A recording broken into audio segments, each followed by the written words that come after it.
Selanjutnya, ada 72 mahasiswa dari Prodi Ilmu Perusahaan yang mengikuti pertukaran mahasiswa mendidik atau pertukaran pelajar dengan Prodi Ilmu Perusahaan Universitas Negeri Padang. Ya. Silahkan menyimak paparan dari mahasiswa dan mahasiswa tersebut. Selamat menyaksikan. Pertama, ya ini untuk keseluruhan ya, sekarang 1453 keseluruhan ya. Pengalaman kalian selama kalian kuliah dengan UNP, dengan Pak Habib gitu. Ya, boleh diceritakan ya, mulai dari Faris terlebih dahulu. Faris, gimana Faris? Jadi selama saya diajar sama Pak Habib, pembelajarannya kalau mau jujur lebih santai rasanya. Lebih santai ya. Sama materinya juga materinya juga enak dicerna juga, dan beliau jelaskan juga enak dan mudah dicerna oleh anak-anak oleh mahasiswa. Bagian dari materi Pak Habib yang menurut kamu yang mungkin bagi kamu paling suka banget itu yang bagian yang mana, Faris? Bagian yang mana ya? Sejujurnya saya suka semua. Kalau yang slim gitu juga suka. Oke, tentang otomasi. Mulai dari dasar sampai otomasi. Oke, terima kasih Faris. Kalau Lia gimana Lia? Pengalaman kuliah dengan Pak Habib UNP, silakan. Menurut saya cara pengajarnya itu cukup menyenangkan ya Pak.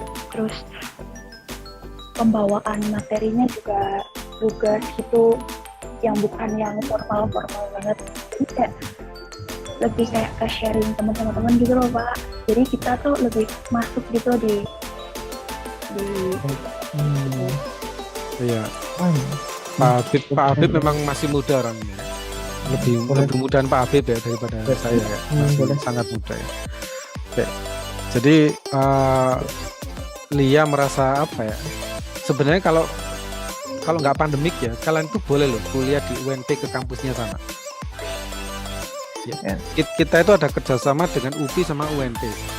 Ya, bahkan kalian ambil satu semester di UPI boleh. Kita sudah ada MOU dengan UPI. Ya, MOU dengan UPI, kalian ngambil satu semester di sana boleh. Mereka hanya nanggung asrama saja. Kalian ikut gitu ya. Di UPI. UNP sama. Ya. Nah, cuma kita diuntungkan karena daring begini. Ya, karena kita daring saja.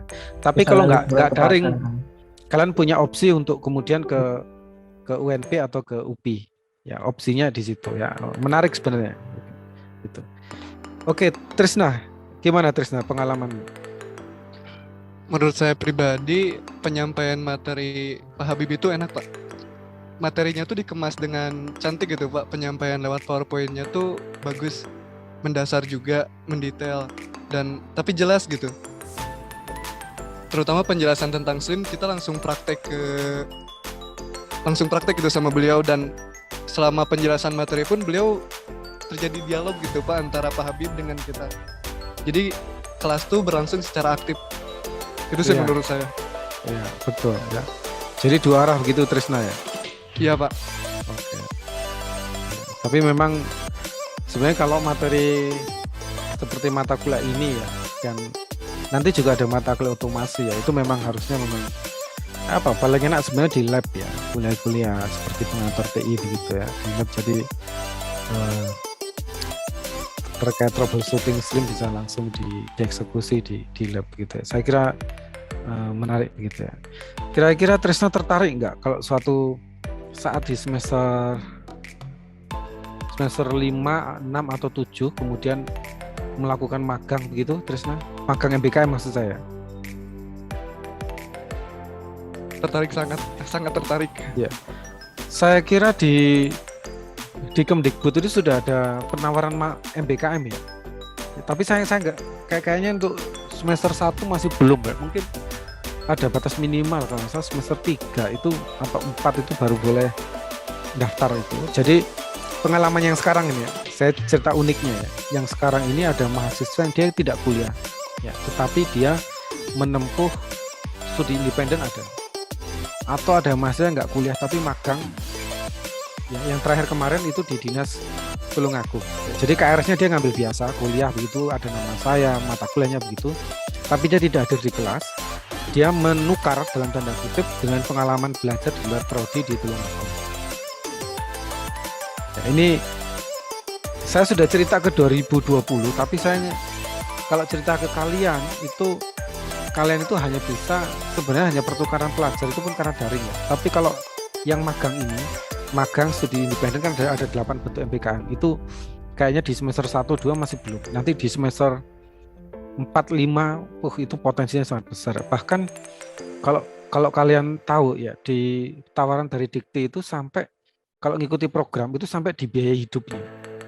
Ya, misal asistensi mengajar, kampus mengajar sampai dibiayai hidup, tapi tidak di Malang, ini ditempatkan di mana untuk melakukan mengajar gitu.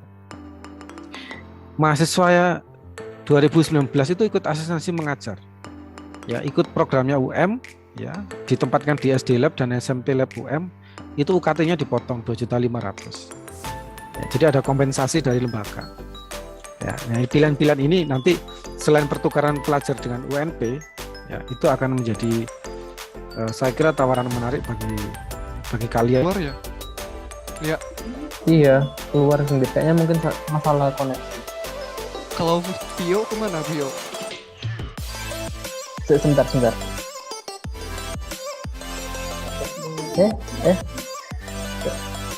Oke ya. Ini koneksi saya. Oke ya, kayaknya sudah cukup. Tadi terakhir saya nyampaikan terkait tawaran MBKM menyimak ya, masih menyimak ya. Masih menyimak. Oke ya, itu boleh nanti diambil ya, sembari kemudian melihat tawaran lain di Kemenristek Dikti ya, tentang MBKM.